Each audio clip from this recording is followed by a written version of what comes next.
Final Destination, Death of the Senses. Chapter 2. The interview room at the 12th precinct was cold, damp, and smelled of old sweat and fear. Jack had no idea how many people he was the person who'd attacked, and if Jack was most concerned with was the woman's partner, whose name had turned out to be Bereave. Despite what Jack had repeatedly told him, he was convinced that it had been Jack who had attacked the policewoman, and it seemed that nothing he said was going to convince him otherwise. If it hadn't been for the presence of the two detectives, Jack was sure that Bereave would have already given him a beating. Even with them there, he was being extremely aggressive. The detectives weren't encouraging him, but they weren't exactly holding him back either. "So you just happened to find a police officer's gun lying on the ground," Bereave sneered, hunched over the table like a bear and leaning close enough to Jack's face for him to smell his breath. "And you just happened to shoot the other guy square in the face while he was in the middle of beating the crap out of you." He paused, leaned back slightly as he took a breath, then lunged forward, flecks of spit coming from his mouth as he yelled, "Bullshit!" "It's the truth," insisted Jack. "For the 15th goddamn time. I saw the guy in the alley, thought he seemed like a psycho, walked away down the street, then I heard the officer call for help and ran back." That was the only thing he'd told the police that was untrue. If he started talking about visions, he'd be locked up, pending a shrink's examination for sure.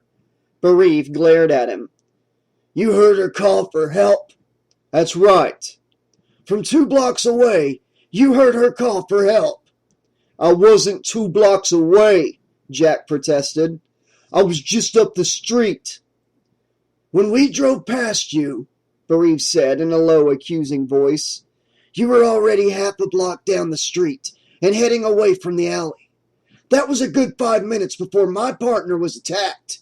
So on a freezing cold night, in a blizzard, you just decided to hang around on the street where you just met a guy you thought was a psycho for no reason whatsoever, for 5 whole minutes. You're full of it, Curtis." He suddenly banged his fist on the table, making Jack jump. "I want the truth!" "Pete," said one of the detectives, Morris, in a warning tone. Bereave scowled, then took a couple of steps back. "Curtis," said the other detective, Cohen, adjusting his glasses. We've been taking statements from the people in the apartments near the scene. So far, nobody said they heard Officer Tom call for help. They did hear the gunshot, though." "Well, maybe you should ask her what happened," Jack said. Bereave charged at him again, slamming both his fists down on the table and yelling right into Jack's face. "We can't ask her, you bastard, 'cause she's under sedation in the hospital from when you cracked her head." Morris and Cohen both put their hands on Bereave's arms, pushing him back. "Pete," said Cohen, "we let you in here as a favor, man. Don't make us ask you to leave, okay?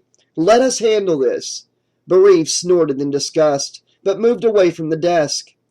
"What about this?" Jack asked, gesturing at the bandaged cut on his arm, as best he could, with both hands still in cuffs.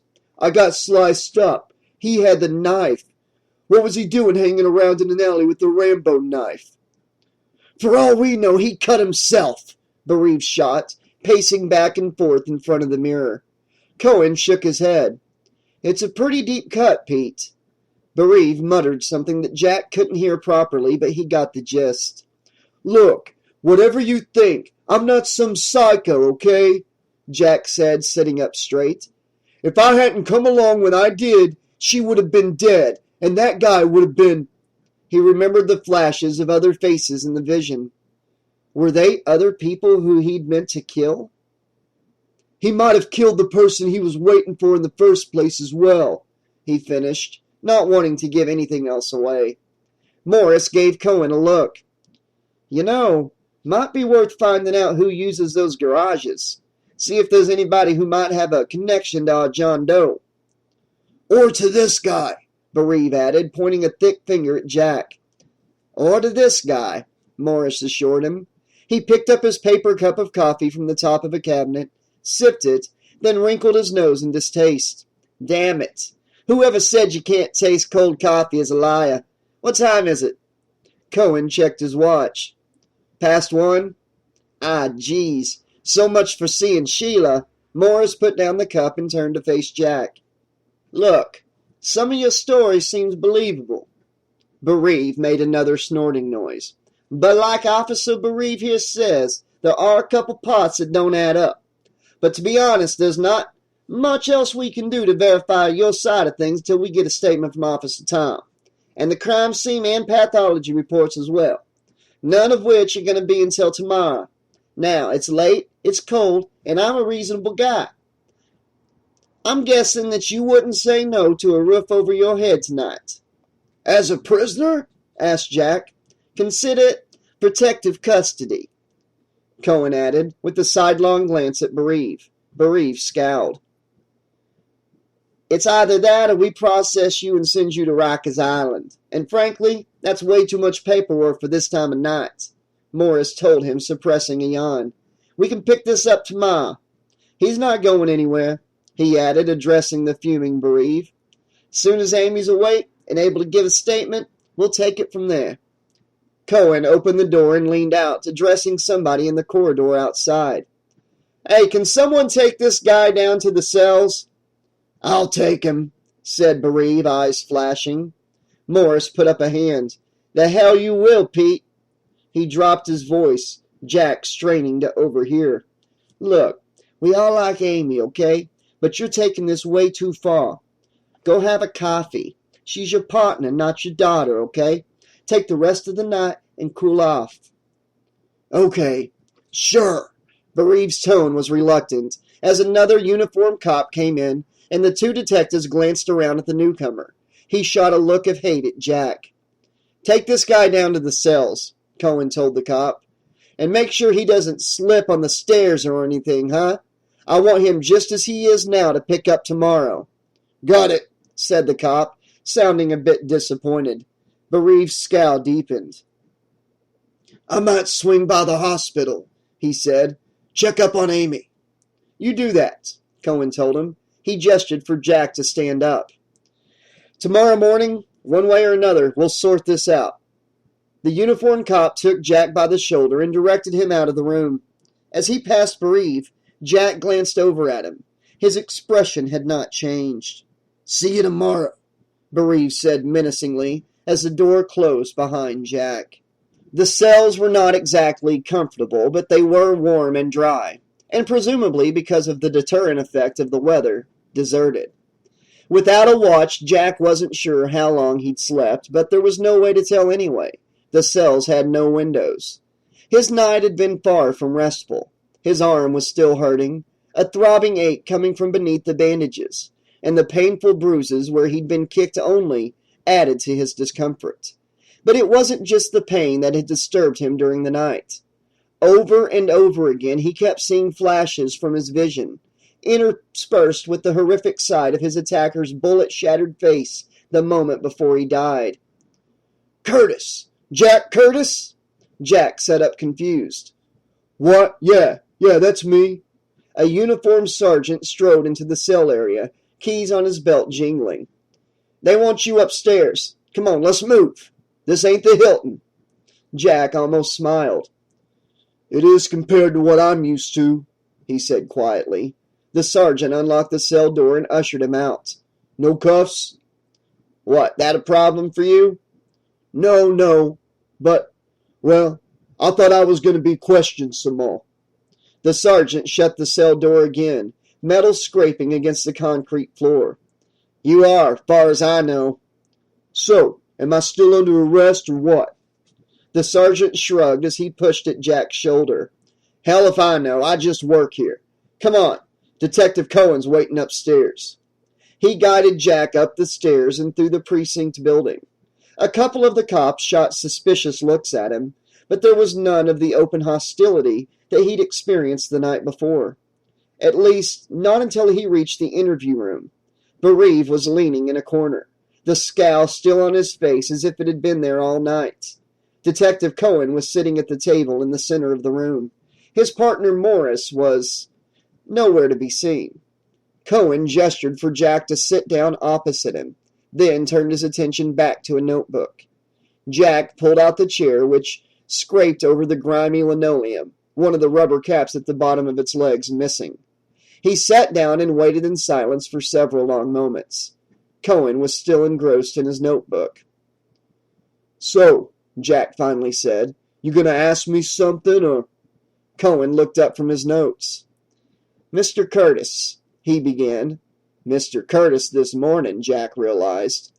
"We just want you to go through your version of events one more time, to make sure we haven't missed anything. See if you might have forgotten any details." "I told you everything last night," said Jack. "Yeah, right," Bereave muttered. Cohen gave him an annoyed look, the meaning of which was immediately clear to Jack. "Shut the fuck up, Bereave." Jack's mood instantly improved. Something had obviously come along that substantiated his story. Cohen adjusted his glasses. We just want to be sure. So, the first time you went into the alley." "The first time I went in, I was trying to find somewhere out of the cold to sleep for the night," Jack began almost by rote, annoyed at having to repeat the same story for the God knew how many time. "The guy was hanging around by the dumpsters. He said something crazy. I decided I didn't want to hang around, so I went back onto the street." Cohen flicked through his notes. "I don't really have anything from your interview last night about what he said. Can you remember exactly what he said to you?" Jack tried to remember. "Something about purifying the city. The senses of the city, that was it. And something about somebody's eye, but I don't remember who. Might have been Armin or something. Some weird name. I don't know." Cohen nodded, then added a line to his notes. "Okay, and then after leaving the alley, I went up the street a bit. Not sure how long for. There was something on a TV in a shop window about a nightclub fire. And then I heard the cop." "Officer Tom," Bereave growled. "Officer Tom called for help. So I ran back, found the guy standing over her with a knife. I tackled him. We had a fight. He knocked me down, stabbed me in the arm. Then I found her. Officer Tom's gun." Jack flicked a glance at Bereave. "On the ground, and shot him." "A good shot for a wounded man," Cohen observed mildly, but with meaning in his voice. "I used to shoot with my dad when I was a kid. Besides, he was only a few feet away." He looked over at Bereave. "Nearer than where he is now. Not exactly a hard target." Bereave seemed irritated at being used as a comparison for target practice and not being able to answer back, which gave Jack a small feeling of satisfaction. "And then, Jack?"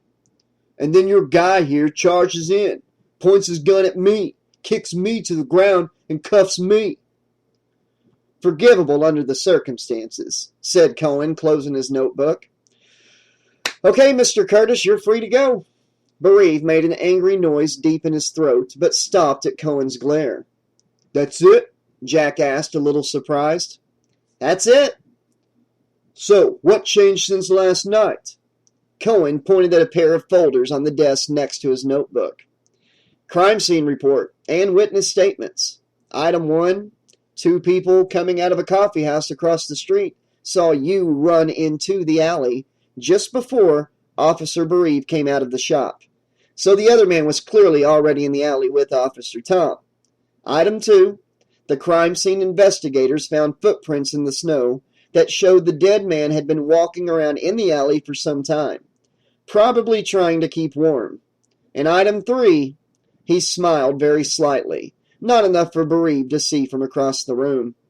Officer Tom's own statement says that she was attacked by the dead man and you ran up and knocked him down just as he was about to stab her." Jack looked at him. "You know, you could have just started with item 3, right?" "I like to be thorough," Cohen said, collecting the folders and his notebook into a pile. "But anyway, like I said, you're free to go." He waved a hand at the door of the interview room. Jack looked at it, waited uncertainly for a moment, then stood up and moved to the door. "Oh, just one more thing." Jack turned back at Cohen's sudden vocal transformation into Columbo.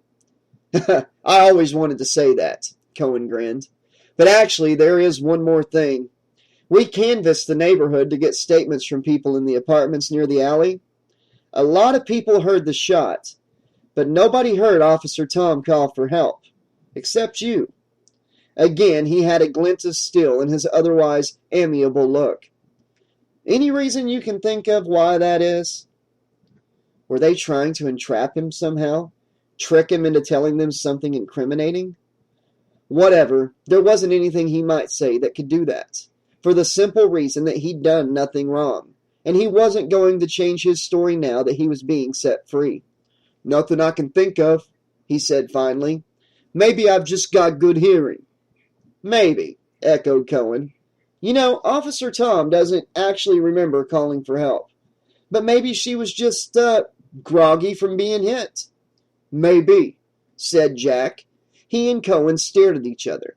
It was the detective who looked away first. Anyway, we're done here, he said. I would normally ask for a contact address in case we have any more questions, but given your circumstances, I'm sure I'll be around, Jack told him as he opened the door. It's not like I've got anywhere else to go. Amy, you're okay. Amy turned her head a little too fast, giving her an unwelcome spike of pain, to see Bill DiMaggio, the desk sergeant, waving at her as she walked through the door of the precinct. A group of other cops closed in around her, smiling and asking her excited questions. She gave them the "I'm fine, no problems, ready to get back to work" answers she'd been rehearsing ever since she left the hospital. Her doctor had been decidedly wary of letting her go, wanting her to stay for another day for more tests, but Amy couldn't wait to leave. She knew the symptoms of a concussion, and she didn't have any. Well, except for the damn headache. Come on, everyone, back to work, said DiMaggio. This ain't a party. Patting her on the arms and shoulders and still offering her goodwill as they walked off, the cops dispersed. DiMaggio waddled out from behind his desk and joined the others. Jesus, Amy, it's good to see you. Everyone's been worried. Weren't expecting you back here so soon, though. You know me, Sarge. I hate sitting around. She peered past the small crowd of cops, searching the room. Where's Pete? Upstairs, said DiMaggio, his gaze flicking in the direction of the staircase that led up to the detective division. I think he's, kind of pissed that his suspect turned out to be your good Samaritan. Plus, he lowered his voice, he's kind of beating himself up because of the way he left you alone while he went to the crapper. Geez, really? Amy shook her head, remembering too late that it was a bad idea, as another jab of pain rode through her skull. She was going to have to get some stronger painkillers. He didn't leave me alone. Hell, if I hadn't looked around at that exact second, I wouldn't even have seen the guy in the alley in the first place. It was just bad luck, that's all. Well, you know Pete, said DiMaggio. He's got kind of an overprotective thing with you, in his old age. I'll go find him, remind him that I don't need it, Amy grinned. So, when can I get back to work? DiMaggio's slight but unmistakable change of expression told Amy that she wasn't going to like what he had to say. Well now, the thing is, you were admitted to the hospital with a concussion, and according to the doctor, you were displaying definite symptoms last night. But I feel fine now, Amy protested. I'm sure you are, but you know doctors. DiMaggio shifted his weight uncomfortably. And you know department policy. You get diagnosed with a concussion, you're on mandatory medical leave for at least 2 days until they give you the all clear. What? Amy gasped. Oh, for Christ's sake. I got a little bump on the head. That's all. It's not like I got whacked with a crowbar. DiMaggio shrugged helplessly. It's the rules, Amy. Can't have people on the streets if there's a risk that they might not be fit for it. You need to get a checkup before you can come back on active duty. Ah! Amy slapped her hands against her legs in frustration. Man, I can't believe this. DiMaggio straightened, putting his large hands on her shoulders. There's another thing, too. Amy, this is the first time you've been in serious trouble while on duty, right? You might want to take a couple of days to, think about things, you know? He glanced around as if to make sure nobody was listening in, then leaned a little closer and dropped his voice. Trying to hide in your work won't help. Believe me, I know. It's something every cop has to go through, but it's amazing how few of them actually admit it. Trust me on this one, okay? Okay, Amy said, not meeting his gaze. I'll be back at work soon as I can, you know.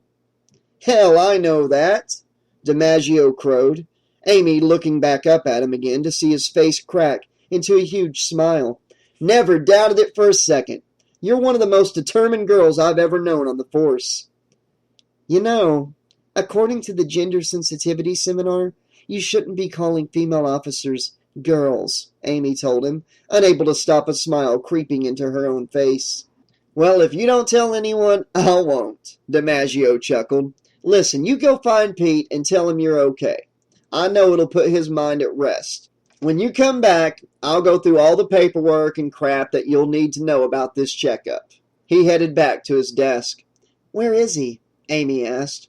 Interview 2, I think. He's with, Detective Cohen. Oh, and I think Morris was wanting to ask you a couple of things. He's up there, too. Okay, said Amy, starting for the stairs. Even through the closed door, Jack could hear Bereave erupt, yelling at Cohen and getting a calm but equally forceful answer. Both men's words were muffled, but Jack could guess what they were about.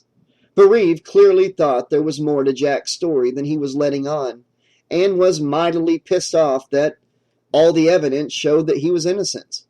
Unless he was unlucky enough to run into Bereave again on the streets, it didn't really matter anymore. He made a mental note to find out exactly which part of Manhattan was covered by the 12th precinct, so that he could try to stay away from it in the future. It wasn't the first time a cop had taken a dislike to him. Not that cops had much liking for the homeless in general, but none of them had ever responded to him with Bereave's vehemence. From the way he was acting, it was almost as though the policewoman had been his daughter rather than his partner. Or lover, maybe? But he had to admit he couldn't really see that happening. She was way out of his league. Anyway, all that was behind him. He glanced around to get his bearings and set off in the direction of the nearest exit sign. Turning a corner, he found Detective Morris standing in the corridor ahead of him, talking to a young woman. It took a second for Jack to recognize her as the policewoman he'd saved the night before, Officer Tom. Without her bulky coat and belt laden with equipment, she looked much smaller, much more vulnerable. Morris looked around as he approached and nodded. Mr. Curtis! Detective, Jack answered. Officer Tom turned, revealing that she had a bandage covering one temple and bruises on her neck. This is the officer you helped last night, Amy Tom. Amy, this is Jack Curtis, your white knight, so to speak. Hi, said Amy, managing a smile even though her pounding headache was driving her crazy. She offered her hand to Jack, who paused briefly, looking slightly embarrassed before shaking it. As he released his grip, she noticed just how grubby his fingers were. Sorry, he said. She smiled again. That's okay, considering that I owe you my life. Cohen leaned around the corner in the corridor, calling for Morris. I'll talk to you later, he said to Amy as he walked away, leaving her alone with Jack. She looked at the tear in the sleeve of his coat, which was still stained with dried blood. How badly were you hurt? I'm not really sure, Jack said, cautiously flexing his arm. In all honesty, he hadn't had much time to think about it this morning. There was a dull, throbbing ache as his muscles moved, with a somewhat sharper pain just under the bandages. I don't think it's too bad, he lied. Amy cocked her head slightly, clearly understanding that he was hiding what he was feeling. Do you need any painkillers? She asked in a faintly mothering tone. Jack smiled and nodded. Have these, she told him, reaching into a pocket and handing him a packet of pills. I need to get some stronger ones anyways. These are hopeless. Jack thanked her and pocketed the pills. "How bad were you hurt?" he asked. "They told me you were in the hospital." Amy pointed at her bandage. "Bang on the head. Couple of stitches, some cuts and bruises. Nothing serious, I reckon anyway." She spat with sudden force. "The doctors think different, of course, so I'm on forced medical leave until they know that they're sure my brains aren't going to leak out of my ears or something." "Better to be safe than sorry, though," Jack said, "isn't it?" From her expression, she didn't seem to agree. "I guess," she admitted reluctantly, looking down at the floor. "But I'd rather get straight back on the job, you know? I want to keep busy, not just sit around thinking about stuff." Her gaze flicked back up to Jack, a spark of curiosity in her dark eyes. "Which reminds me, speaking of thinking about stuff, how did you know I was in trouble?" Jack shuffled his feet, feeling uncomfortable. Not telling the other cops about his bizarre, disturbing vision was one thing, but faced with one of the people who had been featured in it. "I heard you calling for help," he said, deciding to stick with his story for the time being. "So I ran back down the street, found the guy standing over you with a knife." Amy raised an eyebrow. "Yeah, that's what they told me you said when they were taking my statement at the hospital this morning. Funny thing is, I don't remember saying anything at all. Never mind shouting for help. The guy jumped on me from above, knocked the wind right out of me." She locked eyes with Jack, just as he had done with Cohen in the interview room. This time it was Jack who looked away first. "Don't think I could have shouted for help if I tried." "Well, I definitely heard something," he offered lamely. Amy kept on looking at him, trying to judge his feelings, eventually shrugging and taking a step back. "Whatever, but, as far as I'm concerned, you could really have been Superman flying over the city when you came to help me. And this," she waved a hand at his dirty layers of clothing, "is your secret identity. I've made my statements. I'm not going to go back and change it or tell anyone. I'm just really grateful that you did come and help me." He looked conflicted, and also even more embarrassed than when they'd shaken hands. He definitely had something that he was keeping to himself. Amy knew. She just wondered what it could be. She smiled at him again, which increased his look of conflicting emotions, and laughed inwardly. There were some things a cute smile could do that hours of interrogation couldn't achieve. Jack struggled with his feelings. On the one hand, he felt that she deserved to know the truth. On the other, "The thing is," he eventually said, each word creeping reluctantly out of his mouth. "Well, the thing is that you'll probably think I'm crazy." "This is New York," Amy said with a grin. "I'm used to crazy people." He looked around to see if they had any eavesdroppers. "This is, off the record, right?" "I'm not on duty right now, or for the next couple of days." She added, a bitter edge in her words that she quickly got back under control. "Go ahead." "Okay. Well, you see, the thing is," Jack took a deep breath, "I had a vision." Amy raised both eyebrows. "A vision?" "Yeah." He saw her expression. "I knew you'd think I was crazy." No, go on," Amy told him in her best humor the crazy person voice. "Have you had any visions before?" "Of course I haven't," he snapped. "I'm not some maniac who takes his orders from the eye of Artemis." Oh! It suddenly came back to him. Artemis, that was it. That's what the guy said to me. "Artemis?" "The guy in the alley. When I met him earlier on, he was ranting on about the eye of Artemis and purifying the city's senses, whatever that means." "Hey, he was the crazy one, not me," Jack insisted, when he noticed that Amy was giving him a dubious look. "Suppose I ought to go back and tell the detectives."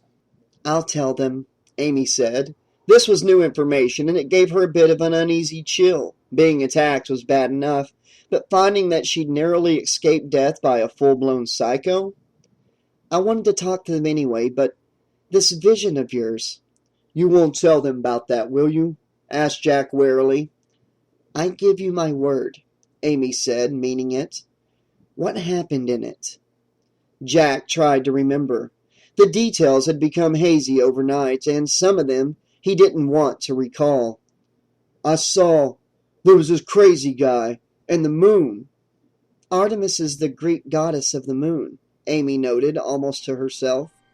Yeah, anyway, I saw the alley and you being attacked, he said, deciding that Amy probably didn't want to hear the exact details of what he'd seen happen to her in his vision. There was a whole bunch of other stuff as well. Some of it was pretty sick. In what way? People being cut up. What people? Amy asked, as much demanding information as curious. Jack closed his eyes, trying to bring the memories into focus. I don't know, he was forced to admit. Men and women. The first one after you was a woman. Something about her eyes. But I don't know. It was just all these weird flashes. I don't know what they meant, if they even mean anything. He opened his eyes again. Anyway, it doesn't really matter anymore, does it? You're okay. The guy's dead. So even if what I saw was what he was planning to do, it's not like he can do it anymore, is it? I guess not, Amy said. There was a long, uncomfortable pause. You still think I'm crazy, don't you? Jack finally asked. You know something? She told him. I really don't care. All I care about is that I'm glad to be alive, and I have you to thank for that. So, she looked him up and down again. If there's anything you need, anything at all, just ask. You've got it. I'm fine, thanks, Jack said, feeling awkward. No, really. Amy reached in her jacket for her purse. Do you need money? No, Jack insisted. Amy looked at him in surprise. No, really, he said more quietly. I don't want handouts. Okay, Amy said slowly, but there must be something I can do for you. Do you have anywhere to stay tonight? I was going to see if I can find a homeless shelter. Try to meet up with a friend of mine. Amy thought for a moment. Look, I'll tell you what. You don't want handouts, that's fine. I can accept that. But I still want to do something to help you. You know the shelter over on 7th? The one near the park? Tried to get in a few times, Jack said. It's always full. I know one of the supervisors, Amy told him. I can give him a call. Make sure that you get a place to stay for as long as you need. When you get there, just tell them that I sent you. Jack tried to hold his delight down to a non-embarrassing level. Really? That's great, thank you. It's the least I can do, Amy said. I mean, seriously. I'd do a lot more if you'd let me. No, that's all I need, but thanks anyway. You want me to give you a ride over there? Amy asked. If you want to wait around until I'm done here, I can drive you. That's okay. I've been hanging around this place way too long already, Jack said, indicating the building around him. I'll walk. Sure? Jack nodded. Well, okay, but whatever happens, I really hope that things turn around for you. Thanks. They walked around each other, Jack heading for the exit as Amy started for the interview room. At that same moment, they looked back at each other. They smiled at the odd shared moment. See you around, Mr. Curtis. Jack. See you around, Officer Tom. Amy, and thank you again. They both grinned, waved again, and walked away. Out on the street, Jack blinked at the brightness of the morning. There were still a few clouds, but otherwise the sky was a deep, crisp blue, winter sun giving a sharpness to the buildings around him. Of course, the clearness of the sky also meant it was freezing, blowing onto his hands to warm them before thrusting them deep into his pockets. Jack turned and began his walk in the direction of the 7th Street shelter.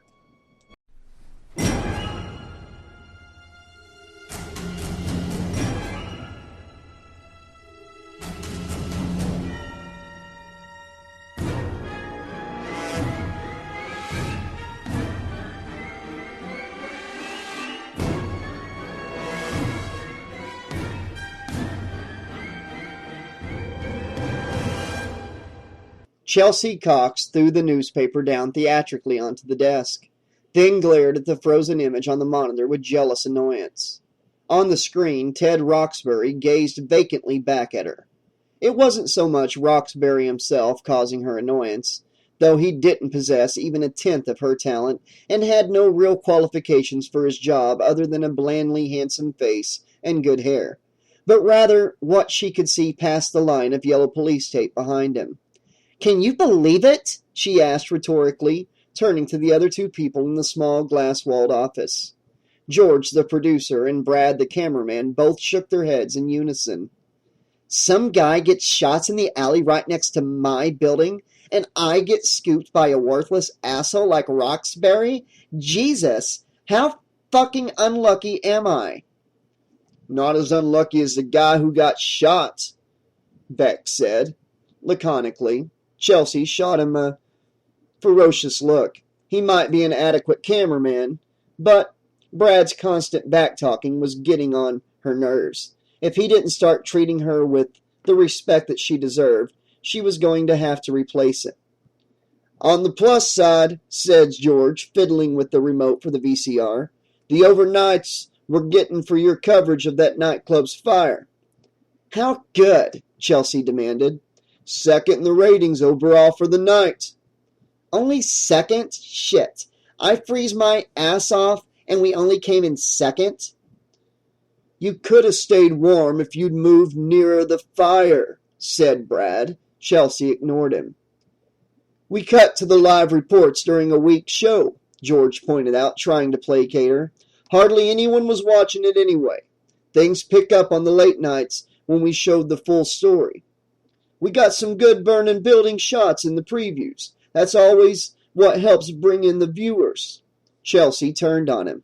"Oh, what? So things picked up just 'cause Brad here pointed his camera at some flames? What about me? Did I not make a difference, or could we just have sent some damn intern out into the cold?" Brad said something under his breath, which Chelsea doubted was complimentary, but she ignored him again. He wasn't the one with the awards, after all. George put on his best keep-her-happy smile. "Of course you made a difference, Chelsea. Big juicy story like that, which everybody's going to cover. You know I'm always going to put our secret weapon onto it, right?" "You are so full of shit, George," Chelsea told him, sitting down and fixing him with her gaze. He looked worried. She let him stew for a few moments before smiling slightly. "But keep it up. I enjoy it." She tapped at the report in the newspaper, which had given her far more information about the shooting in just a couple of paragraphs than Roxbury's entire report. "Right by my damn apartment. You know, I couldn't park my car when I got home. They'd cordoned off the whole alley, so I couldn't get to my garage. Do you have any idea how hard it is to find a parking spot on that street?" "Yeah, I hate it. I hate it when I get inconvenienced by someone getting killed," said Brad. Chelsea decided at that moment that he was history. Today was going to be the last day that they worked together. "Anyway," George said, pushing a button on the remote and stopping the tape. Roxbury vanishing in a flicker of static. "We need to get cracking on tonight's stories." He adopted his sycophantic smile again. "Now what are we going to find that's worthy of New York City's most popular television reporter with males ages 18 to 30? 18 to 35, she corrected. "Jesus, George, if you're going to kiss my ass, at least get your facts right." George laughed uncomfortably as he opened the door of the office. The low buzz of noise from the dozen or so televisions around the room constantly tuned to rival stations wafting into the soundproofed booth. At this time of the morning, the newsroom was relatively quiet, the staffers still trawling through the morning papers in the hope of finding some obscure snippet of news that could be expanded into a full-blown story. "All right, people," he called, stepping into the newsroom. "What have we got going on right now?" People around the room called out various developing stories, none of which struck Chelsea as particularly interesting or worthy of her time. The problem was that she was going to have to take one of them before too long, just to make sure that she got to appear in the day's bulletins. Exposure was everything, But even then, there were different kinds of exposure. Losers like Von Henderson, absently stirring his coffee at his desk without any sign of cognitive activity going on, could take all the cornball human interest stories they liked. It was the skateboarding ducks or parachuting grandmothers that stuck in the minds of the viewers, not the people reporting on them. But drama, accidents, violence, death, people remembered them, and also remembered the reporter who brought the horror into their homes. Add some glamour and sex appeal, and you had Chelsea Cox. With 2 awards by the age of 25, she smugly reminded herself, which was 2 more than anyone else around here could say, even if she'd eventually had to keep them at home instead of on display at the station. Some jealous bastards, of which she had a large number of suspects, had kept on vandalizing them with obscene post-it notes. Her attention was caught as one of the researchers, Dave somebody, hurried in front of the side office where the police scanner was kept. Using the scanner to eavesdrop on emergency service radio messages was technically illegal, but the station had a whole group of lawyers ready to cry out about First Amendment rights on the off chance that they were ever caught using it. Someone running in from the room usually meant they'd overheard a worthwhile message. "Dave," she said, cutting in over George as he asked for details on somebody's non-story. "What have you got?" "Leaper on the roof," Dave said excitedly. "Down on 7th. He's still up there. Cops are on the way." "How tall's the building?" asked Chelsea. 13 stories. Somebody made a whistling noise, followed by a loud splat. A couple of people giggled. "Unlucky for them, lucky for us," she said, calculating how long it would take to get there from the station, given the time of day, traffic, weather, chance that the guy might jump before they actually arrived. "George, I'll take this one. There hasn't been a good leaper for a while. I'll need a satellite truck. If it looks like he's going to jump, we might want to cut to a live feed." She was already running through a list of possible, carefully considered, spontaneous shocked phrases for just such an event in her head. George nodded. Damn it. She was going to have to go with Brad as her cameraman after all. There wasn't time to check with the pool and see if anyone else was available. Oh well, he'd at least get a good story to finish on. Snapping her fingers at Brad for him to follow, she grabbed her Prada coat from the rack and hurried for the door.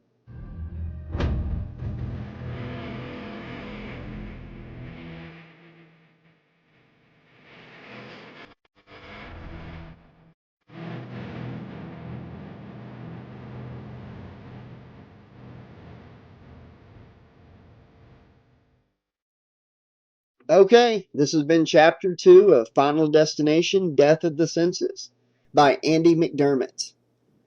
Okay, I know this is different for the channel because we don't have a lot of deaths happening yet, or Freddy putting out his famous one-liners, or Jason chopping people up, but I gotta admit, I am hooked on these characters, I'm hooked on the story, and I think I'm starting to see where this story's gonna go.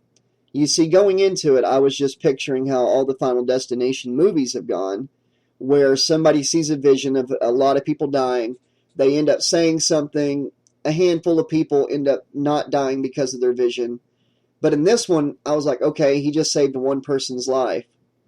But now we realize this serial killer that he killed was going to kill quite a few people. So I've got like this gut feeling that death is going to start coming after all the people that should have been killed by this serial killer. And I'm really looking forward to see how that unfolds. I think that's a very interesting story, and I'd love to hear what you guys think of that, if that is the route it's going to go. And also what you guys think of the first Final Destination novel on the channel so far, and what you think of it, 2 chapters in. And if you're excited about seeing where the story goes, and if you're enjoying having Final Destination novels on the channel. And I'd love to hear from you guys to get your opinion on all that. Also, guys, please check out the merch store. There's always a link in the description. You can support the channel and walk around in slasher style at the same time. I don't make any money on the channel itself. All the ad revenue goes to copyright holders, of course. So the merch store is just my way of getting a little bit back to help me procure more books for the future that I can narrate for you guys, because these books are very expensive, and very hard to find. This particular book is like impossible to get. Actually, to our subscriber DK, he's the one that made this possible because he had a copy of the book, and he shared that with me to make sure I could do this book for all of you. Because this book right here, Death of the Senses, was only published for a short time, then pulled off the shelves because the wrong author was put on the spine. And Black Flame went out of business before they could republish the book. But I'm so glad I'm able to bring this to the masses and give this great book, at least I think it's a great book so far, some life, where people can actually experience this book, since finding a copy is next to impossible. So yeah, I'm excited about the future of this book. Guys, I'll be back very soon with more of Death of the Senses. I'm sorry, but I had to take the weekend off and Monday off I needed a break because I knocked out 2 Jason books so fast. And then yesterday, my microphone decided to quit working. So I had to get a new one today. Yay! Tomorrow is my birthday. Yeah, I'm turning the big 35. Ooh. I'm not going to do a live stream on my birthday, but this weekend I'm going to have a birthday live stream. I'll announce it when I get closer to when I'm going to do it. Probably Friday or Saturday. And during the live stream, I'm going to do some giveaways for some Friday the 13th Chucky ebooks, or maybe some Halloween ebooks that I can email to the winners. We'll do some giveaways in the live stream. And also during the live stream, I'm going to have a drawing for somebody to do a guest voice appearance in a future upload. And as an added little thing tonight, guys, if you want to get a good little laugh in before you end this upload, if you're still listening, after I do my little goodbye here in a second, I'm going to play a couple bloopers from my recording tonight. Yes, I do not do this perfectly. I mess up quite a bit while I'm recording. And there's a couple pretty funny ones I'm going to leave for you here after I do my Friendly Neighborhood 80s Slasher Librarian bit. So I hope you enjoy that, and let me know in the comments section if you got to listen to them.